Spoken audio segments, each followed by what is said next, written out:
আমাদের আবেগ বাসে আমরা মারা গেলে বলি যে মহিলা মানুষ কাপড় দিয়ে ঢাকেন, হুজুরা হতে যান না, পর্দা দিয়ে ঢাকেন। বেটা, প্রশ্ন করতে চাই তোমাকে, তুমি যে আবেগ দেখাচ্ছ, এই মহিলা জিন্দা থাকতে কি পর্দা করছে? আল্লাহ তাআলা বলেন, আমি তোমাদেরকে পরীক্ষা করব, ওয়ালা নাবলুওয়ান্নাকুম বিশাইইন মিনাল খাউফ, আমি তোমাদেরকে ভয় দিয়ে পরীক্ষা করব, জু ক্ষুধা দিয়ে পরীক্ষা করব, ওয়ানাকসিম মিনাল আমওয়াল, তোমাদের ধন সম্পদ ক্ষতির মাধ্যমে পরীক্ষা করব, ওয়াল আনফুস, তোমার জীবনের হুমকি আসবে তা দিয়ে পরীক্ষা করব, ওয়াল আনফুসি ওয়াস সামারাত, ফল ফসলাদি ক্ষতির মাধ্যমে আমি তোমাকে পরীক্ষা করব। ওয়াবাশশিরিস সাবিরিন, যারা এই পরীক্ষায় উত্তীর্ণ হবে আপনি তাদেরকে সুসংবাদ দিন। আল্লাযীনা ইযা আসাবাতহুম মুসিবাহ, যারা যাদের উপরে এই বিপদগুলো আসে তারা তখন কি বলে? আল্লাযীনা ইযা আসাবাতহুম মুসিবাহ, আমাদের উপরে যে বিপদ আপদ এসেছে আমরা এই বিপদ আপদগুলো মেনে নিলাম। ক্বালু ইন্না লিল্লাহ, তারা সকলে বলে নিশ্চয় আমরা আল্লাহর জন্য। নিশ্চয় আমরা কার জন্য? সকলকে বলতে হবে ক্বালু ইন্না লিল্লাহ, নিশ্চয় আমরা আল্লাহর জন্য।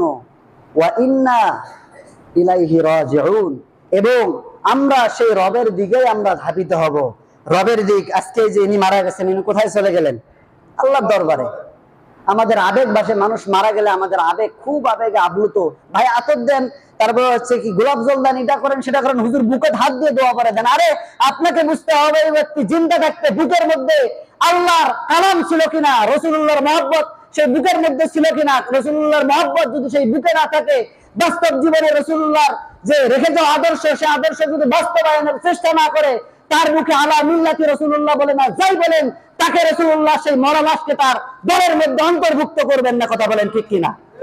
জিন্দা থাকতে রাসূলুল্লাহ দলে থাকতে চাও নাই, দল বানিয়েছো আরেকটা।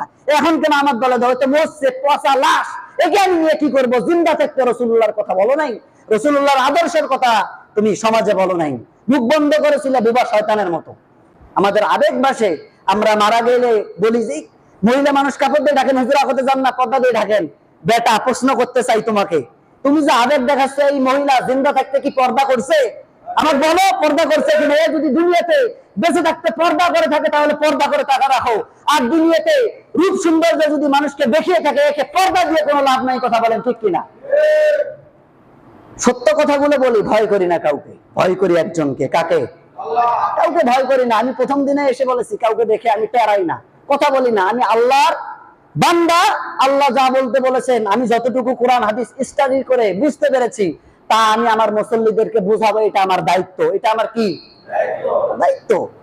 সুতরাং আপনার আবেগ যেন শুধু মানুষ মারা গেলে না হয়, মানুষ জিন্দা থাকতে যেন আপনার বিবেকটা কাজ করে, তাহলে দুনিয়াতেও শান্তি পাবে, আখিরাতেও আল্লাহ তাআলা মুক্তির ব্যবস্থা করে দিবেন। কথা বলেন ঠিক কিনা?